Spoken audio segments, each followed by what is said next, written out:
Bonsoir à tous. Bienvenue dans ce meet-up pour qu'on puisse échanger ensemble et parler d'immobilier. On va commencer par se présenter brièvement avec Erwan, et puis on pourra échanger par la suite de pas mal de sujets autour de l'immobilier notamment, et puis terminer par des questions-réponses pour pouvoir répondre aux différentes questions de chacun. Je commence par me présenter et puis je te laisse la parole, Erwan, si ça te va. Ça marche. Moi, je m'appelle Simon Cadar, donc je suis aujourd'hui investisseur et conseiller en investissement locatif. Donc, je suis basé sur Lille et je travaille sur le Nord. Et aujourd'hui, j'accompagne mes clients dans l'investissement locatif. Donc, de l'idée de départ jusqu'à la mise en location sur toutes les différentes étapes d'un projet d'investissement. Aujourd'hui, j'accompagne et je conseille mes clients. Et accessoirement, anciennement, ingénieur d'affaires chez Extia sur l'agence lilloise. Et je te laisse, Erwan, en faire de même. Bonjour à tous. Donc moi, en effet, Erwan Rouxel, donc ingénieur d'affaires chez Extia, et pour le coup, j'ai le parcours inverse de Simon. Moi, j'ai commencé dans l'immobilier. J'ai travaillé pour le crédit foncier pendant 3 ans. J'ai travaillé après pour Boursorama au lancement du crédit immobilier de cette banque en ligne que tout le monde connaît, je pense, en tant que conseiller crédit immo. Et puis après, derrière, je passais en tant que référent sur le plateau.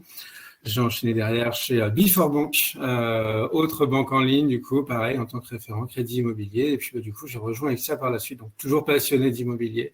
Donc, je reste toujours à l'affût de cette actualité et c'est pour ça, du coup, que j'ai participé à ce meet-up. Voilà. On va aborder différents sujets dans ce meet-up autour de l'investissement locatif et l'investissement immobilier. Je voulais, pour ma part, commencer par faire un petit état des actualités récentes, parce que l'immobilier, c'est quelque chose qui est très vivant, qui évolue beaucoup dans le temps. Donc, la note qui est située sur la gauche de la slide, c'est une note des notaires de France. L'idée de cette note, je vais pas la relire, mais c'est que aujourd'hui, ce qu'il faut noter, c'est que le marché immobilier se porte très bien. Il y a énormément de transactions et on est sur des hausses par rapport aux années précédentes qui continuent à évoluer.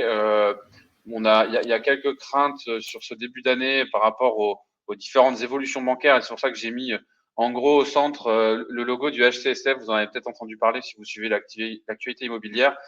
C'est le Haut Conseil de la stabilité financière qui émet des recommandations qui maintenant font office de loi pour les banques, et notamment donc sur les conditions d'accès du crédit. Une des notes et des gros changements qu'il y a eu sur la fin d'année dernière, c'est le changement donc de ce qu'on appelle le taux d'effort. Donc c'est concrètement ce qu'on appelle dans le jargon le taux d'endettement. Donc il est passé de 33 à 35% des revenus nets. Donc ça c'est quand même une chose importante. Ça sous-entend qu'on a une capacité aujourd'hui d'emprunter davantage. Maintenant, les conditions d'accès du crédit, on attend encore de voir comment elles vont évoluer et on va en reparler tout à l'heure avec Erwan. Mais c'est vrai que aujourd'hui, on va voir comment les choses évoluent, notamment par rapport aux durées de crédit, à la nécessité de mettre des apports et ce genre de choses-là. Mais en tout cas, aujourd'hui, la capacité d'emprunt a été rehaussée, on va dire. Autre point d'actualité important et qui est très dans l'air du temps parce que ça vient d'être voté en fin d'année dernière, c'est tout ce qui est lié au diagnostic énergétique et au ratio énergétique des biens immobiliers. Donc, il faut savoir que l'État est en train de durcir les conditions, on va dire, énergétiques des logements. Donc, à savoir que en 2023, tous les logements sur le marché locatif qui auront une classe énergétique de F ou de G vont se voir geler et être en interdiction de louer. Donc, ça sous-entend que, en tant que bailleur et en tant que propriétaire qui fait du locatif, eh bien, il y a la nécessité d'avoir, des logements qui sont performants énergétiquement parlant, et de mettre en place des choses pour rénover l'ancien et faire en sorte que on sorte du parc immobilier. En tout cas, c'est la volonté de l'État, les passoires énergétiques, hein, c'est le terme employé. Donc ça, c'est quand même quelque chose qui est important à avoir à l'esprit quand on fait du locatif et surtout dans l'ancien. Et enfin, dernière actualité, vous avez dû en entendre parler, on vit les dernières heures de la taxe d'habitation, puisque c'est sa dernière année en 2022. Elle sera totalement supprimée, définitivement même supprimée en 2023. Donc c'est quand même une actu importante, surtout pour les locataires, hein, qui louent les biens qu'on peut mettre en location. Donc l'investissement immobilier, on va rentrer un peu dans le vif du sujet. Qu'est-ce que c'est l'investissement immobilier? On voulait partir quand même de la base. Aujourd'hui, l'investissement immobilier peut prendre beaucoup de formes. Il y a énormément de types d'investissement. On en a listé quelques-uns. Alors, il doit certainement y en avoir d'autres. On a essayé d'être le plus éclectique possible. Aujourd'hui, on va retrouver l'investissement locatif. On se rend compte que dans l'investissement locatif, il y a plein de possibilités, on va dire, de faire du locatif. Ça peut être de la location nue, ça peut être du meublé, ça peut être de la courte durée avec les plateformes comme Airbnb, ça peut être des locaux commerciaux, ça peut être des parkings, des immeubles de rapport. Il y a vraiment plein de possibilités. Chacune d'entre elles va avoir des avantages et des inconvénients. L'idée étant de pouvoir trouver ce qui est le plus adapté à chacun en fonction des projets et des souhaits de ce qu'on veut y faire. On a aussi la possibilité de faire ce qu'on appelle des achats-reventes. Donc on achète, on met en place éventuellement de la rénovation, de la découpe, donc c'est-à-dire prendre un immeuble et en faire plusieurs appartements, ou même des fois juste acheter pas cher et revendre un peu plus cher. Donc c'est des possibilités également en termes d'investissement. On peut acheter des SCPI, donc pour ceux qui connaissent pas, c'est ce qu'on appelle la pierre papier, hein, donc c'est des parts de foncières qui possèdent de l'immobilier. On a le viager, on a également la promotion immobilière pour les personnes qui veulent bâtir, que ce soit de la maison ou du logement en appartement. Donc voilà, il y a plein de formes. C'est vraiment l'idée de ce message, c'est qu'aujourd'hui, l'investissement immobilier, il prend plein de formes différentes.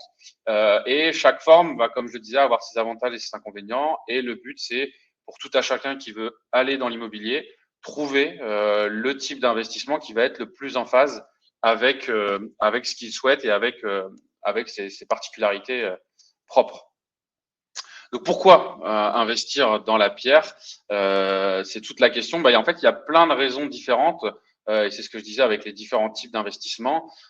Certains vont vouloir investir pour payer moins d'impôts, certains vont vouloir investir pour préparer leur retraite, pour se créer du patrimoine, pour gagner plus d'argent, pour avoir une maison au soleil, pour prévoir les études de ses enfants. Enfin voilà.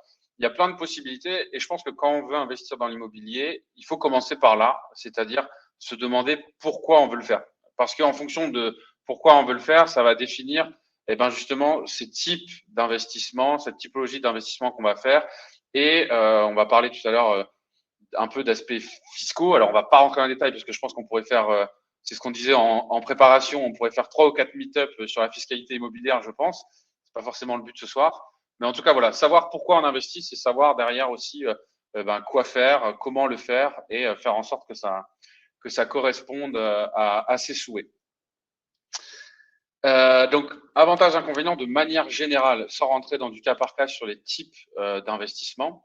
Aujourd'hui, l'investissement a quand même plusieurs intérêts, plusieurs avantages, notamment le fait que c'est quelque chose de et de très concret.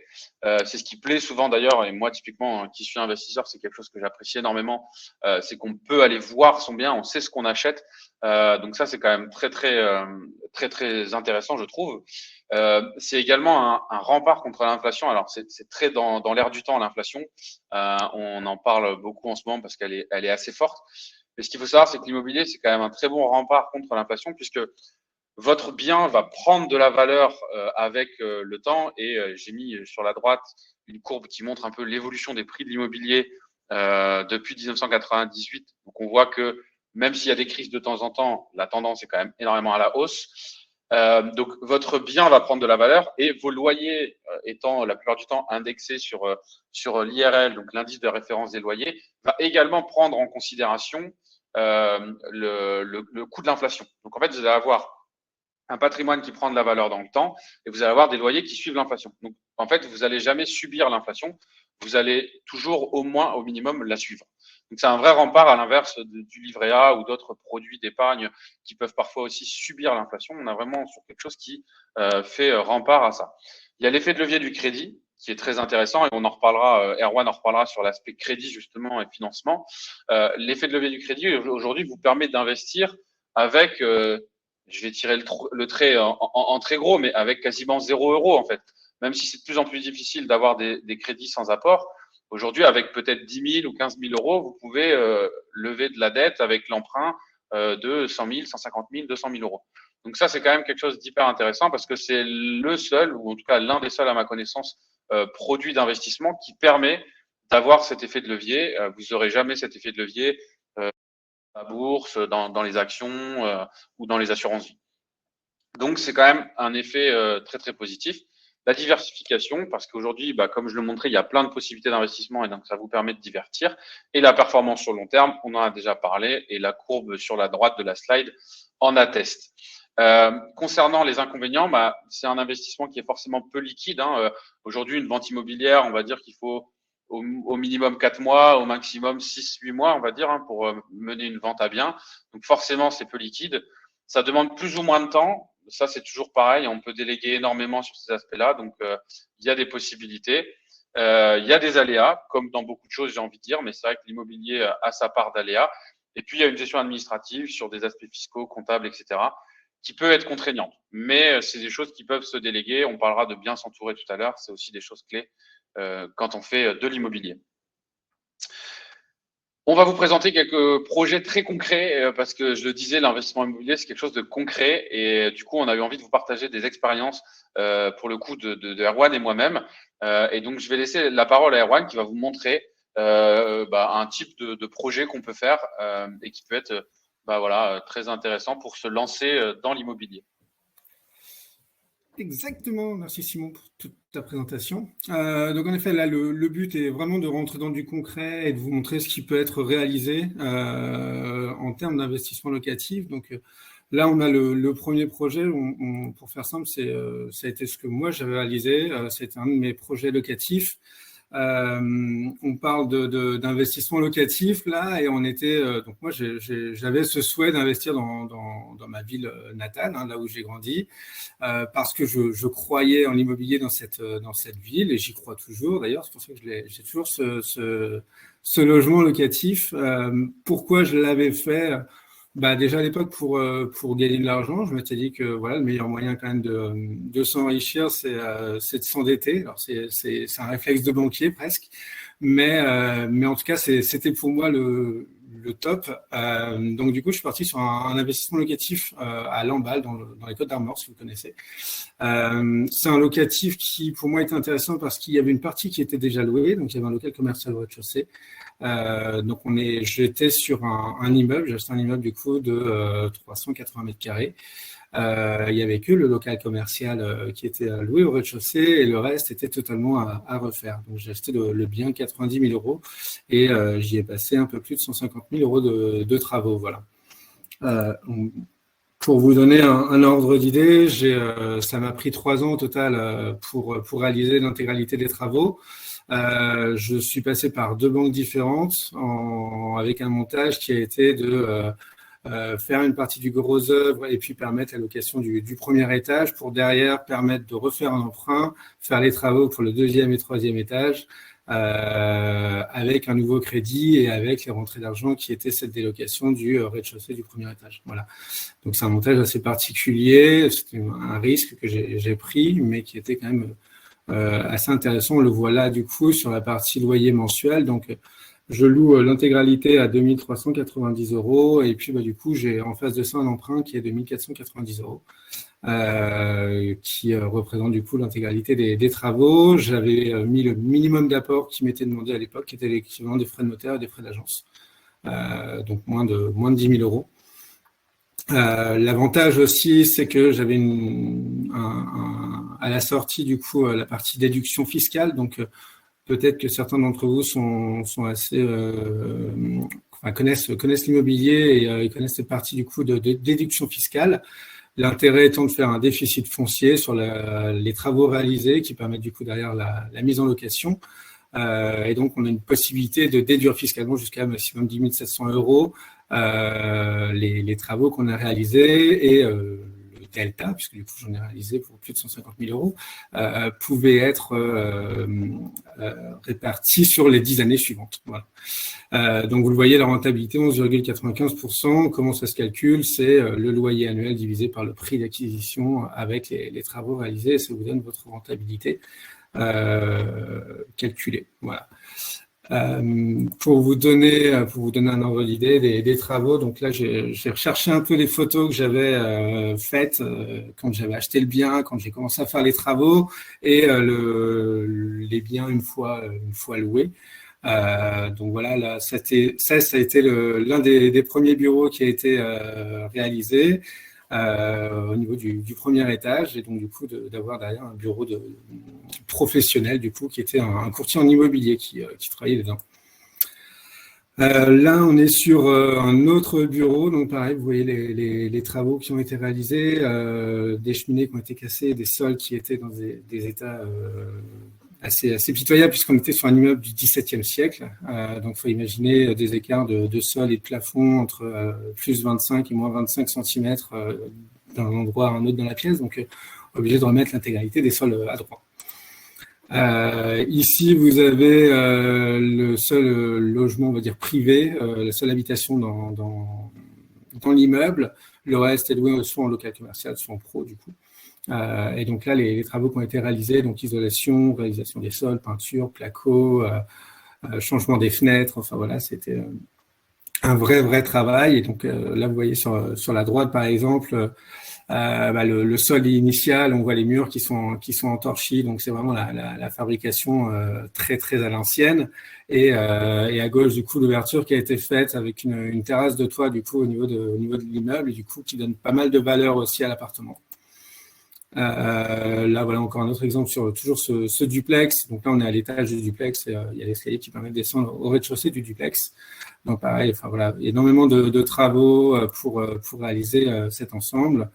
Et là, vous voyez le rez-de-chaussée du coup du duplex avec le parquet qui a été posé, la cuisine installée, et puis sur la partie gauche, voilà, vous voyez un peu l'envers du décor. C'est beaucoup moins joli, mais au moins ça vous donne un ordre d'idée du travail qui a été fait. Voilà, je laisse la main du coup à Simon pour présenter ce projet. Yes, donc du coup, donc là, le projet d'Erwan, plutôt sur ce qu'on va appeler un immeuble de rapport, hein, donc un bien immobilier avec plusieurs biens, on va dire, dedans, hein, donc bureau, local, habitation. Là, moi, je vais vous présenter un projet différent, qui est un projet de colocation, qui est sur la ville de Croix, donc juste en périphérie de Lille. Donc, on s'est implanté là-bas pour une raison bien particulière, c'est qu'il y a il y a des grandes écoles, il y a notamment une grande école qui est l'EDEC, donc pas très loin. Donc, c'était vraiment l'idée quand on s'est implanté là. Donc, l'objectif pour nous, c'était de gagner de l'argent sur ce projet. On est sur du locatif meublé sous un format du coup colocation. Sur un budget total, alors on est plus proche des 300 000 que des 250, en toute transparence. Et donc du coup, l'idée ça a été donc de transformer une maison qui était totalement dans son jus, de 150 mètres carrés, en une colocation de 5 chambres avec un grand living room, une cuisine, un jardin, etc. Je vais vous montrer des photos. Et un budget de travaux de 70 000 euros. Pourquoi entre guillemets si peu quand on fait le ratio au mètre carré? Parce que en fait, on a pris une maison qui était dans son jus, comme je l'ai dit, mais qui était en bon état. C'est-à-dire qu'il n'y avait pas de grosses œuvres. Moi, c'est vraiment des endroits où on peut faire des bonnes affaires. C'est ce que j'aime bien appeler des maisons de mamie. Donc, c'est-à-dire que c'est des maisons où souvent on a des personnes qui ont vécu longtemps dedans qui ont été plutôt bien entretenues. Donc, elles sont dans leur jus, mais c'est bien entretenu et le bien, du coup, ne demande pas de trop gros travaux avec des problématiques de toiture, de structure ou des choses comme ça. Donc le projet, voilà à quoi ça ressemblait. Donc bon là, les travaux avaient déjà commencé. J'ai pas retrouvé de photos qui dataient d'avant les travaux. Mais donc voilà, on avait vraiment quelque chose avec des murs en torchis également, un jardin qui avait plutôt un désert de Jumanji, des murs un peu abîmés à certains endroits, un parquet qui était très beau mais qui n'était pas forcément hyper bien entretenu, des beaux carreaux de ciment d'époque. Qui coûtent aujourd'hui une fortune chez Leroy Merlin. Donc, nous, on les avait vraiment d'origine. Et du coup, voilà un peu ce qu'on en a fait. Donc, on a fait une colocation avec voilà des grands espaces communs. C'est un choix. Hein. Aujourd'hui, il y a des maisons où justement on privilégie petits espaces communs et beaucoup de chambres, d'appartements. Donc là, on a vraiment fait des communs très confortables pour offrir vraiment une qualité de service entre guillemets donc à nos locataires et des chambres individuelles donc très confortables également avec une douche dans chaque chambre, un meuble vasque, un dressing, un coin bureau. Enfin voilà, les chambres sont spacieuses avec tout le confort nécessaire. Et puis le jardin, donc qui a un peu plus d'allure, je trouve, avec un terrain de pétanque qui permet par exemple du coup d'offrir du service et de réduire l'entretien, parce que du coup on a moins de pelouse à tondre, donc moins d'entretien dans le jardin. C'est ce genre de petits trucs qu'on peut mettre en place pour optimiser la gestion à terme d'un bien qu'on met en location. Donc voilà un peu le rendu aujourd'hui. 5 chambres, donc une rentabilité qui est un chouïa au-dessus des 10%, un projet total donc de 300 000 euros, donc tout inclus, hein, acquisition, frais, travaux, mobilier, on a vraiment tout fait financer. Et la petite particularité de ce projet qu'on a réussi à faire financer sans apport, donc on a mis 0 euros dans le projet. On a réussi à avoir des financements, on le disait tout à l'heure, hein, les financements sans apport, c'est de plus en plus dur, mais ça existe encore. Pour info, la stat, je l'avais trouvé sur 2021, l'apport moyen a augmenté de 16% sur l'année. Donc, c'est-à-dire qu'aujourd'hui, il y a la nécessité de mettre de plus en plus d'apports. Mais en tout cas, c'est encore possible. C'est ça l'idée derrière ce message, c'est que des projets sans apport, c'est encore possible. Donc, 10% de rentabilité nette, 2500 euros de loyer, 1180 euros de crédit, un cash flow mensuel donc de 1200 euros par mois. Et donc là, tout à l'heure, Erwan parlait de l'aspect fiscalité de son projet, qui était plutôt donc sur ce qu'on appelle le déficit foncier. Là, pour le coup, on est sur un autre statut. C'est le statut LMNP, donc loueur meublé non professionnel, qui permet, via donc un mécanisme comptable d'amortissement, d'amortir le foncier, d'amortir les travaux et de se retrouver avec un résultat fiscal, un résultat comptable à 0 euros, voire négatif les premières années, qui permet donc là sur ce projet-là de payer 0 euros d'impôt pendant 8 ans. Donc plutôt cool et bon à prendre très clairement. Donc ça c'est pour la particularité de ce projet. Et puis je voulais vous présenter un autre projet. Je parlais tout à l'heure d'achat-revente. C'est des projets qui peuvent faire peur. On peut se dire c'est réservé aux marchands de biens ou aux promoteurs. Et ben du coup je voulais vous montrer que c'était au final des choses qui sont accessibles à tous. Et en l'occurrence des achats-reventes en résidence principale. La capacité quand vous avez en gros deux CDI, une situation financière saine, vous avez la capacité d'avoir un emprunt, et ben vous pouvez faire des projets d'achat-revente en résidence principale. Alors, vous pouvez pas les cumuler hein, si vous en faites un tous les 2 ans, même un tous les ans. Enfin, à un moment donné, l'administration fiscale va venir vous taper sur les doigts. Mais en tout cas, c'est des choses qui peuvent se faire de temps en temps. Donc là, l'idée, c'était d'acheter une maison pareil, un peu dans son jus, pas de gros travaux. C'était surtout de la rénovation et remettre au goût du jour. Et de pouvoir la revendre une fois les travaux finis. Donc le budget, il a été de moins de 200 000 euros, puisque de mémoire, on était plutôt aux alentours des 185 190 000 euros. Donc, on a rénové une maison de 95 mètres carrés en périphérie lilloise également.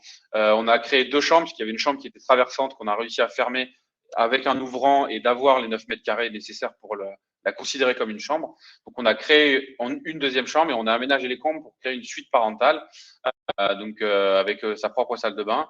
Et au final, un budget de travaux de 30 000 euros sur le projet. Donc voilà un petit peu à quoi ça ressemblait. Donc vous voyez un peu hein, les photos en haut du avant, hein, donc quelque chose qui n'était pas en soi moche, mais qui était vraiment dans son jus, des parquets qui étaient mal entretenus, une cuisine qui n'était pas du tout équipée, un carrelage dans le séjour qui était un peu vieillot. Et du coup voilà, on est revenu anoblir, on va dire un peu le bien en remettant des belles matières, des beaux matériaux. Donc un parquet en bois massif. On a retravaillé tous les parquets des étages. Et on peut le voir au niveau de la suite parentale avec la salle de bain. On a refait la cuisine également avec un plan de travail en quartz. Enfin, voilà, des matériaux nobles, apporter de la valeur. En fait, l'idée dans des projets comme ça, c'est toujours ça, c'est créer la valeur. On le voyait avec le projet et puis les différents projets que je vous présente.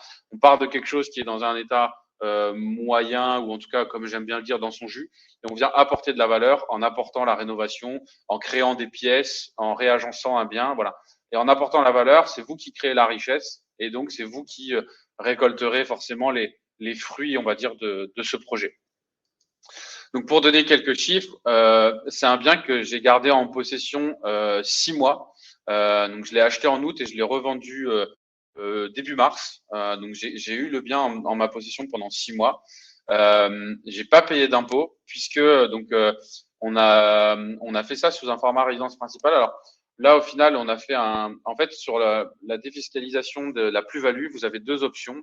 Soit c'est une résidence principale, c'est-à-dire que vous vivez dedans et quand vous la revendez, vous n'avez pas de plus-value. Enfin, vous n'avez pas d'impôt sur la plus-value, pardon. Ou alors, vous avez une autre option, c'est le réinvestissement de votre plus-value dans votre résidence principale. Donc, c'est-à-dire que là, moi, ce que j'ai déclaré au niveau de l'administration fiscale pour être dans les règles, c'est que ce bien a été revendu comme une résidence secondaire. Donc, j'aurais dû payer une taxe sur la plus-value, mais j'ai déclaré auprès de l'administration fiscale que j'allais réinvestir cette plus-value dans ma résidence principale, puisque là, actuellement, j'ai un projet pour faire ma résidence principale, et donc j'ai réinvesti cette plus-value dans ce projet. On a 2 ans pour le faire auprès de l'administration, et du coup, ça permet d'être exonéré de TVA, enfin pas de TVA, pardon, exonéré d'impôt sur la plus-value, je vais y arriver, sur cette même plus-value. Donc 0 € d'impôt et une rentabilité de l'opération à 20%. Donc qui était clairement l'objectif recherché aujourd'hui, et avec un financement bancaire qui a été fait sous une forme de financement de résidence principale, ce qui était le cas, avec une négo particulière, enfin deux, le différé d'emprunt pour pas avoir de mensualité à payer pendant la durée des travaux, et le fait de pouvoir avoir un remboursement anticipé sans frais, pour justement éviter d'amputer ma plus-value de 4 000 ou 5 000 euros d'intérêt à payer quand on fait un remboursement anticipé. Donc, c'est des petites particularités à bien penser quand on fait ce genre de projet. Mais voilà, c'est des projets qui peuvent aller, entre guillemets, vite, je mets des guillemets, parce que ça demande quand même du temps et de l'investissement. Mais voilà, on peut faire ce genre de projet également et générer une plus-value assez intéressante.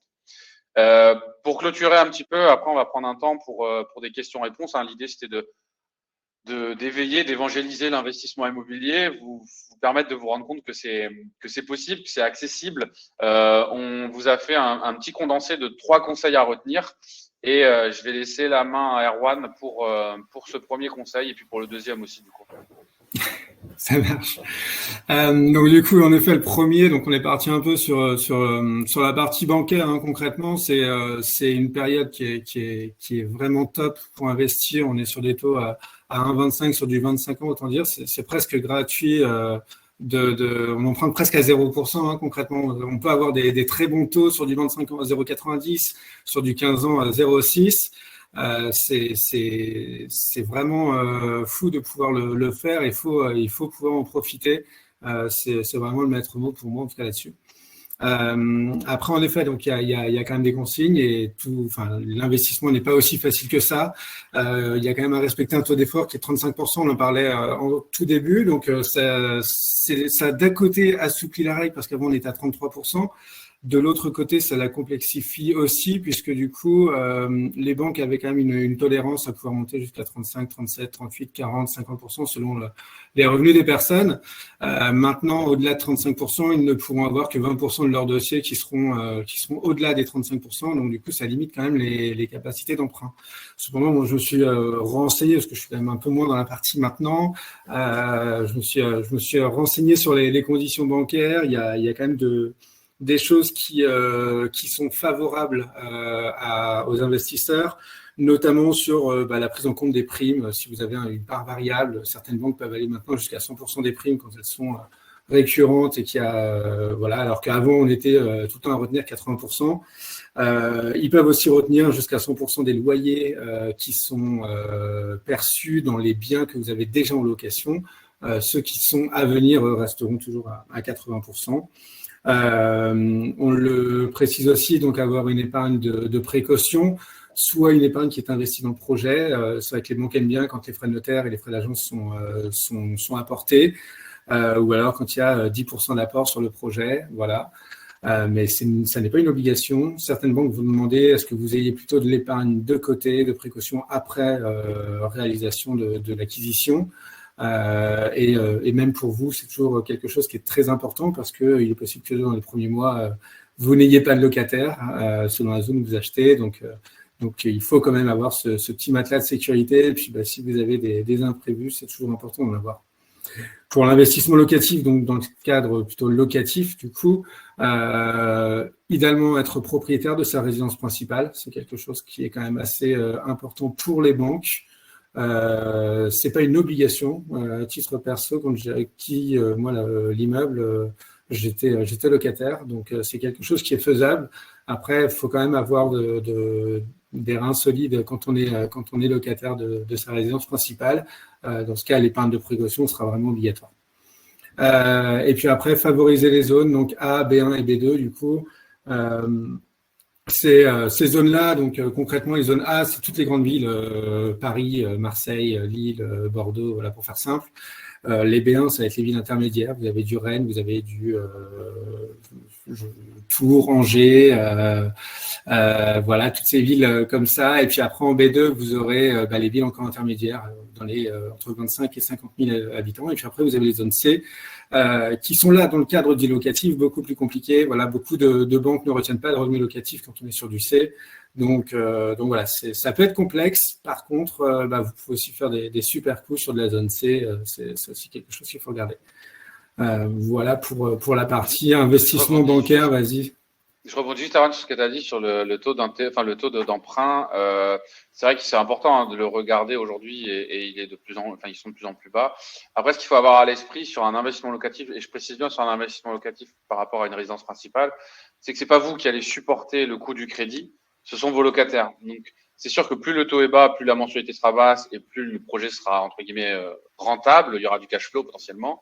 Mais ce qu'il faut bien comprendre, c'est qu'à l'inverse d'une résidence principale, c'est pas vous qui supportez le coût du crédit, ce sont vos locataires en payant leur loyer. Et donc, du coup, on va dire que ce taux d'emprunt a moins d'incidence, on va dire, sur le coût réel pour vous de cet argent, en fait, que la banque vous.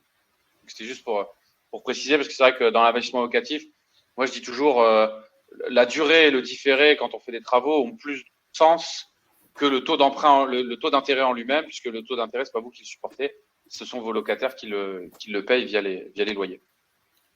Et encore une fois, même si on continue dans cette idée, un écart de 0,10 de taux sur un crédit de 100 000 euros, ça représentera 4-5 euros.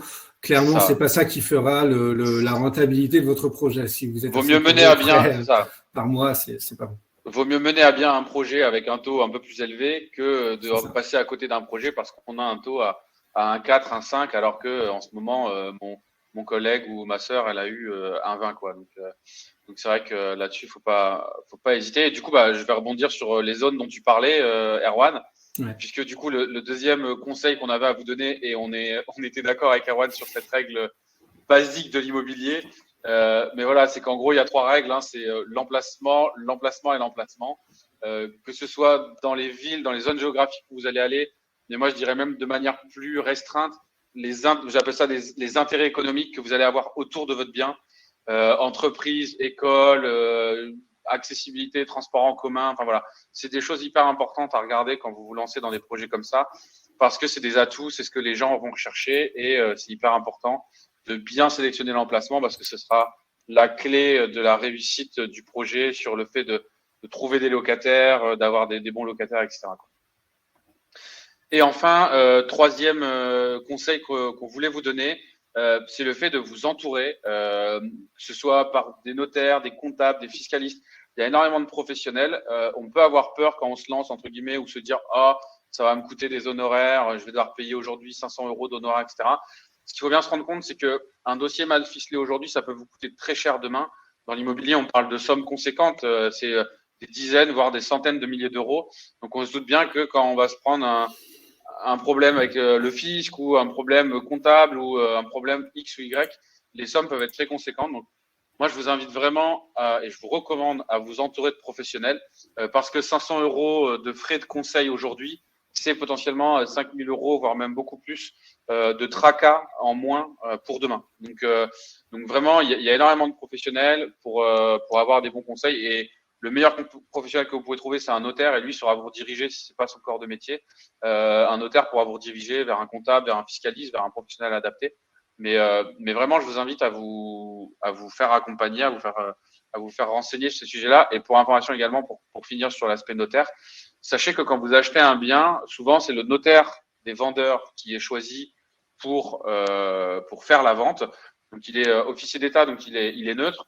Mais vous avez la possibilité d'être accompagné par votre propre notaire sans que ça vous coûte d'argent, puisque c'est juste que les frais de notaire vont du coup être divisés entre le notaire des vendeurs et votre notaire. Mais vous pouvez avoir un notaire qui vous accompagne sur une vente sans que ça vous coûte des frais. Voilà, sachez-le, quand vous faites des achats, c'est pas des choses à prendre à la légère, et donc du coup, n'hésitez pas à vous faire accompagner. Voilà, je pense que là, on vous a mis les coordonnées pour éventuellement nous contacter. Exactement. Merci à vous. Merci Passez une à bonne tous. soirée et puis Très bonne à soirée. bientôt.